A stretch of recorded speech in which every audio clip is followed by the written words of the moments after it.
And we are back, ladies and gentlemen. The international break is over and Premier League football returns this Saturday. And it is the biggest game week of Premier League football this season. 16 matches in the upcoming game week. And the question on all fantasy football players' minds is, do I bench boost this week? Stick around to the end of the video to find out what I will be doing this week. But as always, before we get into this week's team, we'll do a roundup of the previous game week. Shout out anyone who was able to beat my best of team. And then, of course, we will get into my team for this week. Before we do, though, as always, please do like the video if you enjoy these series and subscribe to the channel if you are new around here. Let's see how I got on in game week 28. And unfortunately, not too well. Now, after all of that hoo-ah around, I thought there was going to be a lot of clean sheets. There was actually only one team in the entire game week that was able to get a clean sheet last time out. My biggest annoyances were the Almiron picked up an injury the day I put the video out, so he eventually then didn't play. I then had that hoo-ah about do we go Rodrigo or do we go Semedo? And purely because of how I lined up the bench, Semedo's the one that went in instead of Rodrigo. So instead of getting a 6 for Rodrigo, I ended up getting a -1. At least we got the captaincy kind of right by going for Harry Kane. But all in all, it was not the best of game weeks as we sadly only picked up 48. What that does mean for you guys, though, is that means that there was a whole host of winners to a last game week's challenge once again, and they are on screen for you now. And our biggest congratulations this week goes to Chris Brown, who managed to pick up a massive score of 70. Now, considering that the vast majority of people didn't have a full squad because there were so many games called off due to the FA Cup quarter-finals, a score of 70 and David Linton's score of 69 I think is really, really good. Obviously, I free-hitted on my best possible team last week and only scored 48. So to see people getting 70s and 69s, considering that they didn't have a full squad of players playing, is a real achievement. And again, congratulations to everyone on the screen right now for being able to put together a score that was able to beat my own. Let's see what that has done to the Esso 99 league table.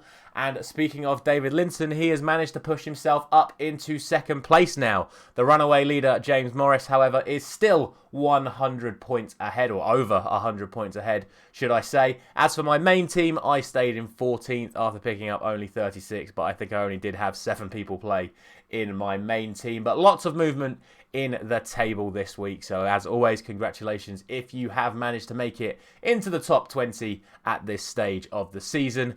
Now finally, we move ahead to my best of team for game week 29. Let's see what I have gone for. And the first thing that you will notice is that little blue box in the corner where I'm pointing right now. That little blue box means that I am saying that this is the game week to bench boost. Now, I know that there is going to be 4 more game weeks before the end of the season, including this one. There's going to be 4 more game weeks where there will be double game weeks. The only issue is that 2 of them haven't been confirmed yet. And we know for a fact that there are 16 matches this weekend. The next game week that has double game weeks, I think, is in 3 game weeks' time. And at the moment, there's only 13 games in that one. So given the fact that the remaining ones will be generated by teams missing due to more FA Cup fixtures, I think this is the game week to bench boost because, like I say, there are literally 16 matches going on this week. So that means that there are 8 teams. No, not even 8 teams. There are 12 teams playing twice this game week. So realistically, this is the one to do it. And as you can see, I have almost gone for a full team of players playing twice. The only reason I haven't done that is because I think Arsenal have a very good chance of completely stuffing Leeds. Leeds have lost 3 of their most key players during this international break. They've lost Tyler Adams for the rest of the season, Voba, who's been their best defender since he signed in January, and Willy Lonto looks like he's picked up an injury. So considering the fact they're going to the Emirates and the form that Arsenal are in, and particularly the form that Bukayo Saka is in, that is why I have still included him in my team for this week, despite the fact that there are so many people playing twice. I was very tempted to go for an Arsenal defender as well, but I think I've managed to put together a set of defenders and goalkeepers that have half a chance of getting some good points. Melié's probably the biggest risk. Like I said, I could see Arsenal completely stuffing Leeds, but the fact that their second game is against Nottingham Forest, Meslier always picks up saves. There is half a chance that he gets himself maybe a couple of points against Arsenal and then gets a clean sheet against Forest. My biggest sort of like tip for this week that is a slight risk is that main goalkeeper in Steele for Brighton. As you know, we pick a lot of Brighton players on this channel. We've gone for Estepinian pretty much every week for the last 2 months, but the reason I'm suggesting to go for Steele is he's played the last 3 or 4 games for Brighton. It's a double game week, like we said. They've got Brentford followed by Bournemouth, so a great chance of a double clean sheet. And Steele is only 3.9 million, so he is so good for breaking out funds that you could use for potentially getting other players. And Brighton are one of the teams that will be involved in all 4 of the remaining double game weeks. So having Brighton players right now is an absolute must, and having a goalkeeper available at 3.9 million, I think, is an absolute no-brainer. So that is why I've gone for him.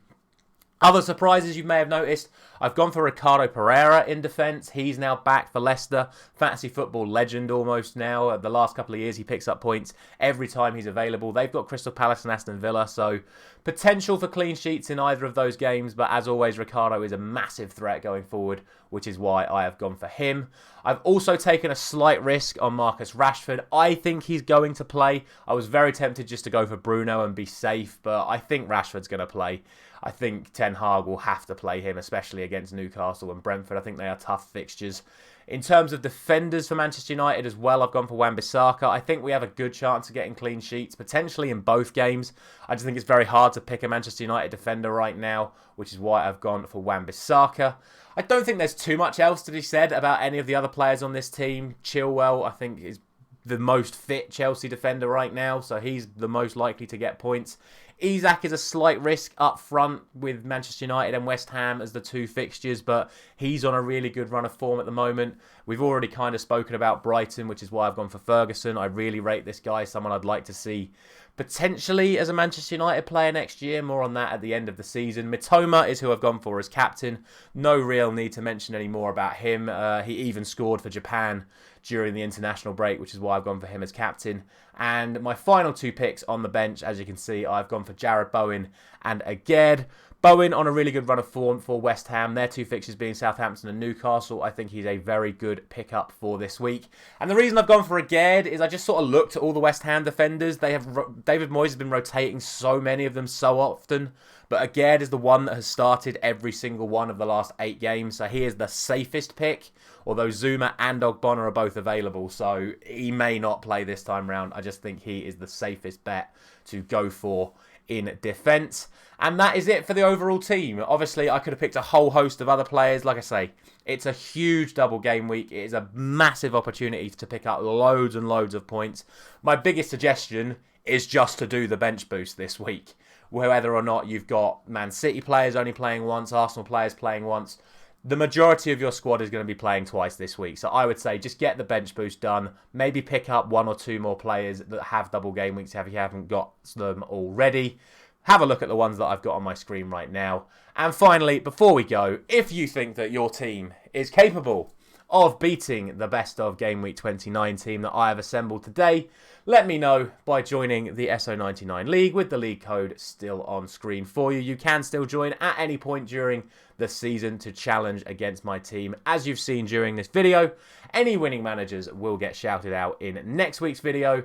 Thank you very much for watching. As always, I'll be back tomorrow morning with my predictions for those Premier League games.